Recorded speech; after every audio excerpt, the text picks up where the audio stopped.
ഒരുപാട് ജനങ്ങളാണ് ഇവിടെ കൂടിയിട്ടുള്ളത്. സെലിബ്രിറ്റീസ്, സിനിമാ നടിമാരില്ല, സിനിമാടന്മാരില്ല, എന്നാൽ മ്യൂസിക് സംവിധാനങ്ങളില്ല, കൾച്ചറൽ പ്രോഗ്രാം ഒന്നുമില്ല. പക്ഷേ ഒരു ഷോപ്പ് തുറക്കുന്നു എന്ന് പറഞ്ഞപ്പോഴേക്കും ഈ നാട്ടുകാരൊന്നടങ്കം അജ്ഫാൻ്റെ ഉദ്ഘാടനത്തിന് വരിക എന്ന് പറയുമ്പോൾ അതൊരു വളരെ വ്യത്യസ്തമായ കാഴ്ചയാണ്. നമുക്ക് മനസ്സ് നിറഞ്ഞു.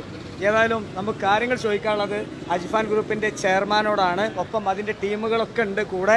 വലിയ സന്തോഷമുണ്ട്. ഇതിൽ ഏറ്റവും പ്രത്യേകത എന്ന് പറഞ്ഞാൽ ഈ ഷോപ്പിൻ്റെ മുന്നിൽ തന്നെ ഒരു ആംബുലൻസ് ഉണ്ട്. നിങ്ങളെല്ലാവരും കണ്ടിട്ടുണ്ടോ? അപ്പോൾ വിഷ്വലിൽ കാണുന്നുണ്ട് ഒരു ആംബുലൻസ്.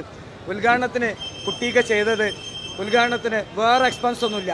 കാരുണ്യ പ്രവർത്തനങ്ങൾ എന്തൊക്കെയുണ്ട് അത് നമുക്ക് അങ്ങ് ചെയ്യാം. അതിലേറ്റവും പ്രധാനപ്പെട്ട ഒരു കാരുണ്യ പ്രവർത്തനമാണ് ഏറനാട് ഡയാലിസിസ് സെൻറ്റർ, അല്ലേ? അതിലെ പേര് നിങ്ങളെ സെൻറ്റർ ഏറനാട് ഡയാലിസിസ് സെൻറ്ററിന് ആംബുലൻസ് നൽകിയിരിക്കുകയാണ്.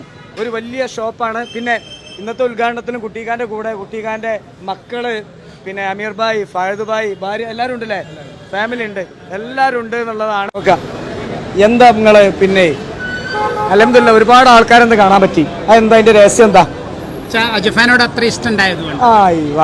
എന്തുകൊണ്ടായിരിക്കും? അജ്ഫാൻ നല്ല നല്ല കർമ്മങ്ങളും നല്ല ക്വാളിറ്റി ഉള്ള സാധനം വിറ്റത് കൊണ്ട് ആണ്. ഓക്കെ, എന്തെങ്ങനെ ഒരു പ്രവർത്തനത്തിലേക്ക് നിങ്ങൾക്ക് വേണമെങ്കിൽ ഇത് വല്ല ഫിലിം സ്റ്റാറിനോ മറ്റോ കൊടുക്കല്ലോ, ഈ ആംബുലൻസിന് കൊടുത്ത് എന്തുകൊണ്ട് അങ്ങനെ ചെയ്തില്ല? അത് മരിച്ചു പോകുമ്പോ അതൊന്നും കിട്ടൂല. ഈ 3 കഷ്ണം തുണിയെ കിട്ടുള്ളൂ. ഇതുപോലുള്ള കർമ്മങ്ങൾ ചെയ്താൽ എന്റെ കൂടെ പോരും. അതുകൊണ്ടാണ് ഞാൻ ആംബുലൻസ് ഇവിടെയുള്ള ഡയാലിസിസ് സെന്ററിന് കൊടുക്കാൻ തീരുമാനിച്ചത്. അടിപൊളി അടിപൊളി. നമ്മുടെ അജ്ഫാനിന്റെ സ്വന്തം മുതലാളി കുട്ടിക്കയുടെ വീഡിയോ ആണ് കേട്ടോ. ഒരുപക്ഷെ നിങ്ങളൊക്കെ അജ്ഫാന്റെ കസ്റ്റമേഴ്സ് ആയിരിക്കാം. ഡോക്ടർ മുഹമ്മദ് കുട്ടി എന്നറിയപ്പെടുന്ന അജ്ഫാനിന്റെ മുതലാളി ഈ ഒരു വ്യവസായ രംഗത്തുള്ള ആളുകൾക്ക് നൽകുന്ന വലിയൊരു മെസ്സേജ് കൂടെയാണിത്. എത്ര ലക്ഷങ്ങളാണ് ഓരോ ഉദ്ഘാടനത്തിന് വേണ്ടിയും നമ്മുടെ വ്യവസായ പ്രമുഖരായിട്ടുള്ള ഓരോ ആളുകളും ചിലവഴിക്കുന്നത് എന്ന് നമ്മൾ ദിനേന കണ്ടുകൊണ്ടിരിക്കുകയാണ്.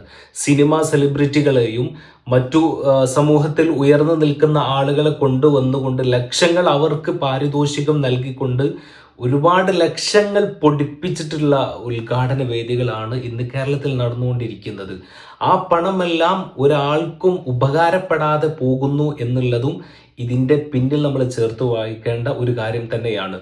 ഇവിടെയാണ് നമ്മുടെ കുട്ടിക്ക് നൽകുന്ന വലിയൊരു മെസ്സേജ്. വലിയ മുതലാളിയായിട്ടും ഒരുപാട് സിനിമാ സെലിബ്രിറ്റികളെയും അല്ലെങ്കിൽ സമൂഹത്തിൽ ഉന്നതരായിട്ടുള്ള ആളുകൾക്ക് കൊണ്ടുവരാൻ കഴിവുണ്ടായിട്ടും തൻ്റെ ഫാമിലിയെ വെച്ചുകൊണ്ട്, ഉമ്മയെയും മാതാപിതാക്കളെയൊക്കെ വെച്ചുകൊണ്ട് ആ ഒരു കടയുടെ ഉദ്ഘാടനം നടത്തുമ്പോൾ നല്ലൊരു മെസ്സേജ് കൂടെയാണ് കുട്ടിക്ക് ഇതിലൂടെ നൽകുന്നത്. അജ്ഫാൻ എന്ന് പറയുന്നത് കേരളത്തിൽ ഉടനീളം വിദേശത്തടക്കം ഒരുപാട് ഔട്ട്ലെറ്റുകളുള്ള ഒരു വലിയ ബിസിനസ്സിൻ്റെ വലിയൊരു സാമ്രാജ്യം കൂടെയാണ്.